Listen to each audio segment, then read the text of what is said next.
অসম্ভব লোভনীয় একটা বিকালের নাস্তা বানিয়ে নিলাম। ব্রেড চিজ স্ন্যাক্স খেতে অসম্ভব মজা ছিল, একটু ঝাল স্ন্যাক্স।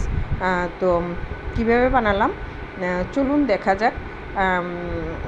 কীভাবে পকোড়াটা বানালাম আমি মনিকাস রেসিপি ব্লগ থেকে।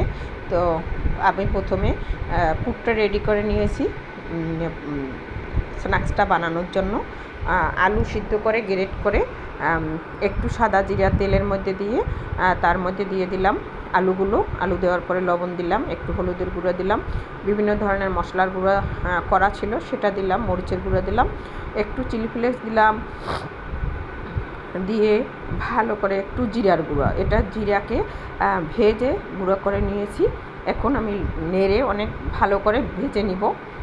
দেখতে পাচ্ছি সবগুলো মিশিয়ে ভাজে নিচ্ছি, একবারে ভাজা ভাজা হয়ে গেছে। তো আমার পকোড়াটা বানানোর জন্য, স্ন্যাক্সটা বানানোর জন্য আলুটা হয়ে গেছে, রেডি হয়ে গেছে। তো এখানে আমি 2 পিস পাউরুটি প্রথম দেখাচ্ছি, নিয়ে নিলাম, নিয়ে আলুর পুরটা লাগিয়ে দিচ্ছি। দেখতে পাচ্ছেন সব জায়গায় একটু আলুর পুরটা বেশি দিলে ভালো লাগে।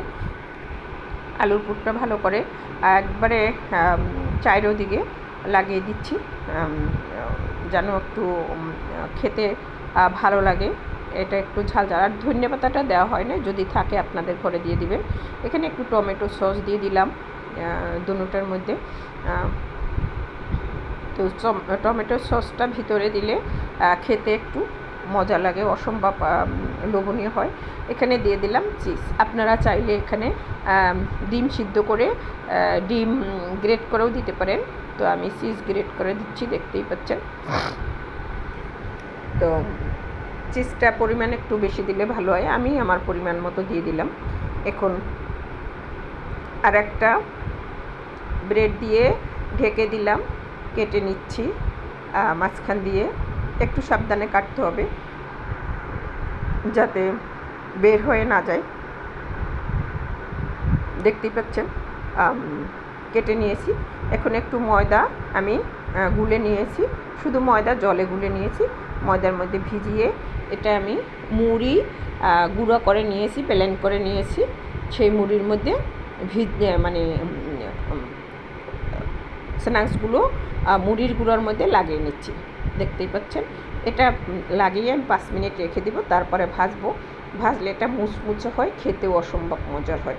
তো সবগুলি আমি এভাবে করে বানিয়ে নেব, বাকিগুলোও এভাবে করে স্ন্যাক্সগুলো বানিয়ে নেব। দেখতেই পাচ্ছেন সবগুলো বানানো হয়ে গেছে। এখন আমি ভেজে নিব। 5 মিনিট একটু রেস্টে ছিল। তেল দিয়ে দিলাম, সাদা তেলের মধ্যে ভাজতে দিয়ে দিলাম। দেখতেই পাচ্ছেন যে কয়টা প্রথমে ধরে প্যানে সে কয়টা দিয়ে দিব। তো দিয়ে দিচ্ছি, ভেজে নিব। চুলার তাপটা এই মুহূর্তে একটু কম তাপ রাখতে হবে, কারণ বেশি তাপ দিলে এটা নিচ থেকে পুড়ে যাবে, মুচমুচে হবে না। এখন আমি উল্টে দিচ্ছি, কালারটা চলে আসছে, নিচের এক পাট হয়ে গেছে, সবগুলো উল্টে দিচ্ছি। দেখতে পাচ্ছেন এভাবে উল্টি পাল্টি করে আমি এপিস ওপিস করে সুন্দর করে কালার আসা পর্যন্ত এবং মুসমুসে করে ভেজে নিব। চুলার তাপটা কম রেখে, বেশি দেওয়া যাবে না, আর একবারেও কম দিব না চুলার তাপটা। তো ভাজা হয়ে গেছে, দেখতেই পাচ্ছেন কালারটা কত সুন্দর আসছে এবং মুসমুচেও হয়েছে। নামিয়ে নিচ্ছি। বিকালে একটা বাচ্চাদের জন্য অসম্ভব লোভনীয় এবং মজার খাবার। এগুলো বাইরে কিনতে গেলে অনেক টাকা নেবে এবং ফ্রেশ খাবার খাওয়া যাবে না। তো দেখতেই পাচ্ছেন আমার সবগুলো ভাজা হয়ে গেছে, সবগুলো নামিয়ে নিলাম। এই যে এখন সাজিয়ে নিচ্ছি। তো আমার ব্রেড পটেটো চিজ স্ন্যাক্স খেতে অসম্ভব মজা ছিল। যারা পেজ থেকে দেখবেন একটু ফলো দিয়ে রাখবেন, যারা ইউটিউব থেকে দেখবেন একটু সাবস্ক্রাইব করে রাখবেন।